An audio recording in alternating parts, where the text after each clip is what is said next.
everyone, Big Pauly back for another episode of What is in the Poundland bin. Yes, today we are going to pluck something out of the bin. It's going to be silver, disc shaped, and we are going to stick it in the Blu-ray player and find out what spins. Okay, so let's dig down and find out exactly what we're going to be watching today. Oh yes, baby. What's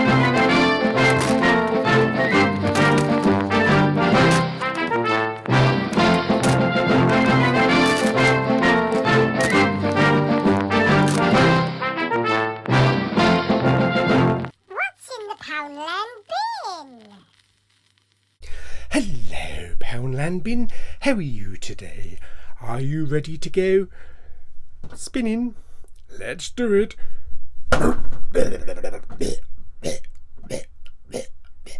He's not feeling very energetic today. Okie dokie, here we go then. Oh yes. Canton R. Okie dokie. What have I got?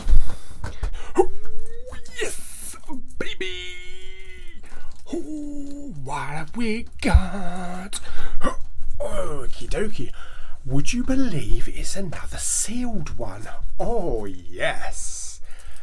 My bin is getting full of plastic wrappings. Okie dokie. Let's find out what we've got today then.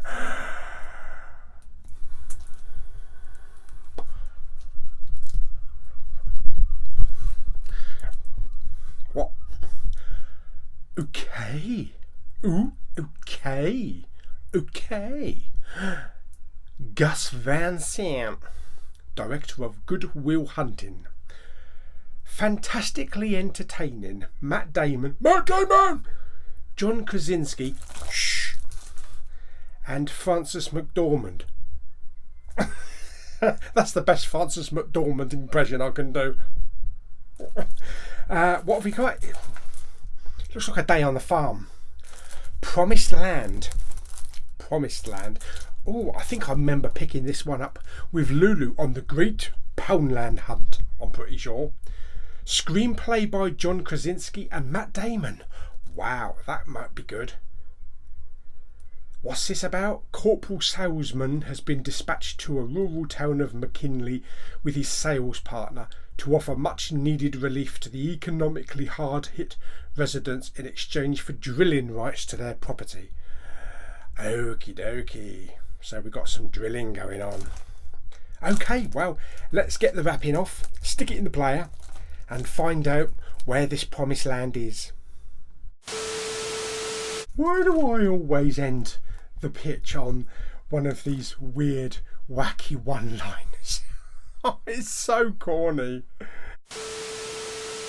Okay, so we have the wrapping off. Very good. So let's have a look, see what we've got. Do not discard. Required to activate. That must be a digital code. Very good. We shall keep that to one side. And there's the disc. Matt Damon! Okie dokie. So we have Matt Damon on one side. Do we have Ben Affleck on the other? No, it's just all shiny. Okie dokie. In we go. Hello, Yoda. Oh, Promised Land must go. Piss off now. Okie dokie. In you go. And... Okay. So, we are ready to start the film. If you want to know what that bright white light is on my face, an alien has given me an own anal probe. No, it's not. La la, Poundland bin review. Oh yes, I'm going to turn it off in a minute. I'm not going to watch the whole film with that bloody thing on. Otherwise, I'll be blinded by one eye. Blinded by one eye. Right. Anyway, what have I got? You don't want to know. I've got a lovely drink with some Diet Coke and strawberry. Hint. And I've got a lovely big bag of Tesco's popcorn. This is regular size that you would normally get in Tesco's. It's £1 and it is filled right to the top. It's bulging, and they have proper popcorn as well, and it's like £1.70 and you get about half a bag. Go for Tesco's popcorn, tastes way better, and you get a full bag. Right, let's get on with the film and find out what Matt Damon's going to be up to. Probably doing something out in some barn. Okie dokie. I better have a drink before I choke on it. Right, let's watch Promised Land.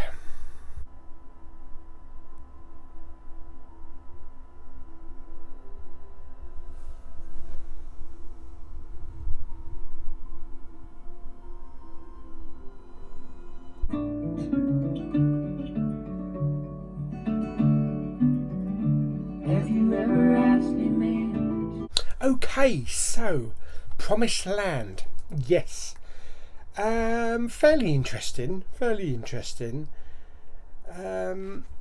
Nothing extraordinary. So Matt Damon plays a character called Steve Butler, who has been dispatched by this big global, well, actually the name of the company is Global, so that helps, a big fracking company.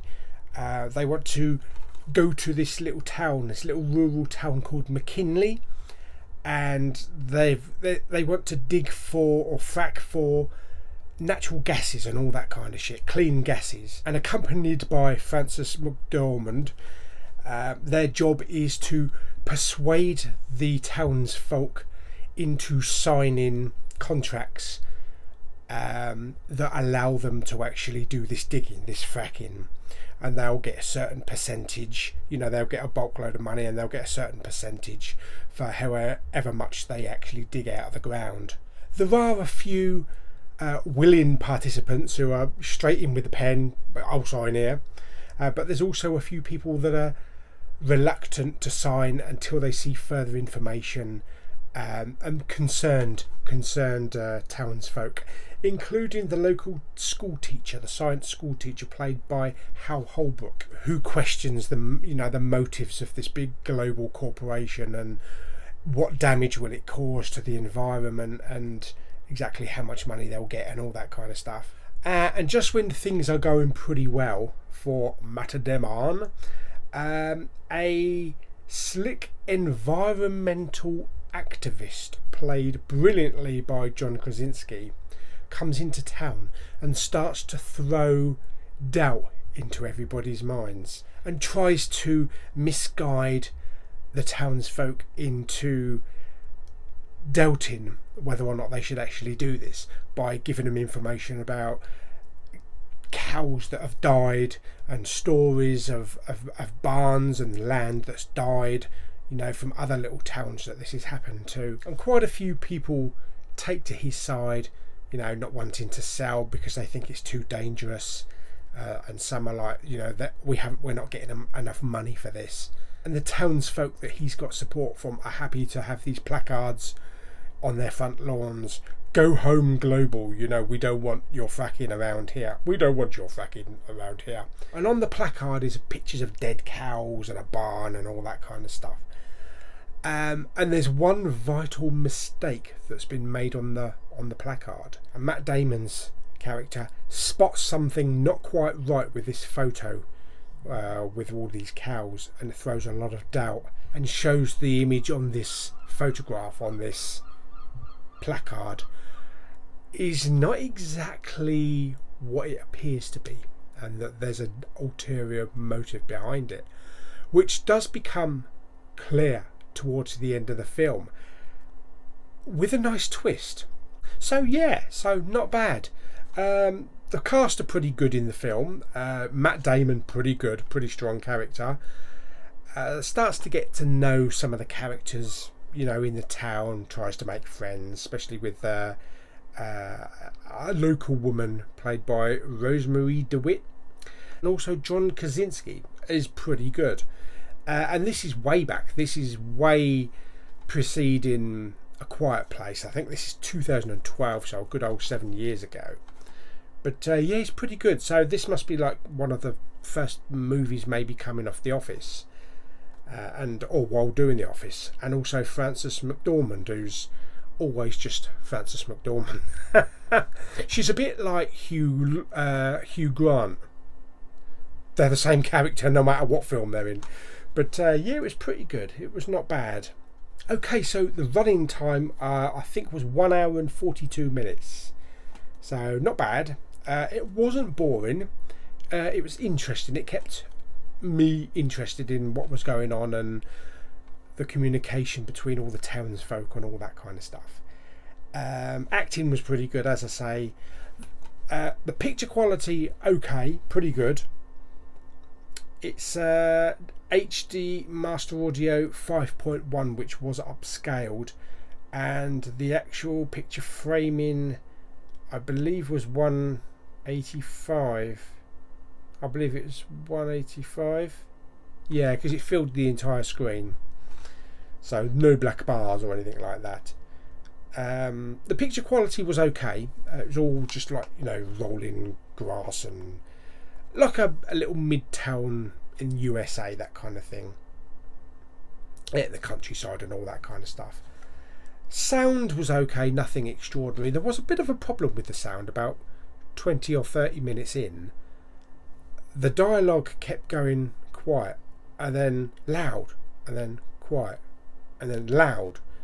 So I think it happened around like a karaoke scene in the bar, but it wasn't too distracting, but it was a bit unusual.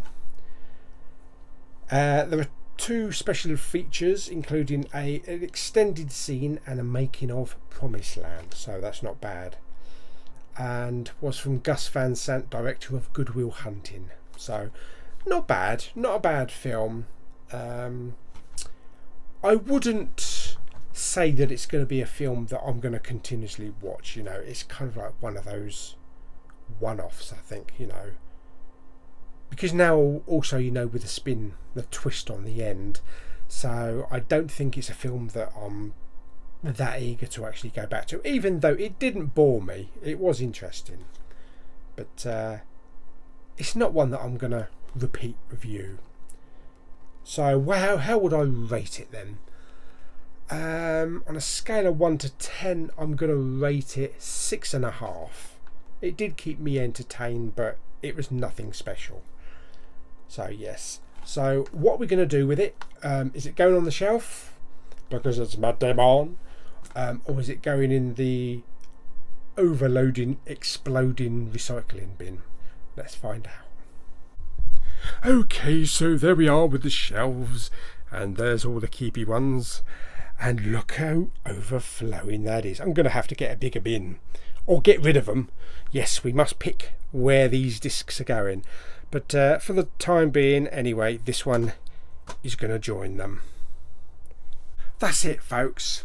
Interesting watch, but nothing overly special, and not something that I'd really consider going back to for the foreseeable future. I mean, it's kind of one of those films that if it appears on Netflix or Amazon Prime sometime in the future, I might just watch it, but it's not going to be one that's going to drag me back. So I think it's going to be a one-time watch. Brilliant. So I hope you enjoyed this week's What's in the Poundland Bin. Like it by giving it a thumbs up. Don't forget to subscribe, comment and share and all the usual shit. And I shall see you on the next episode of What's in the Poundland Bin. Bye.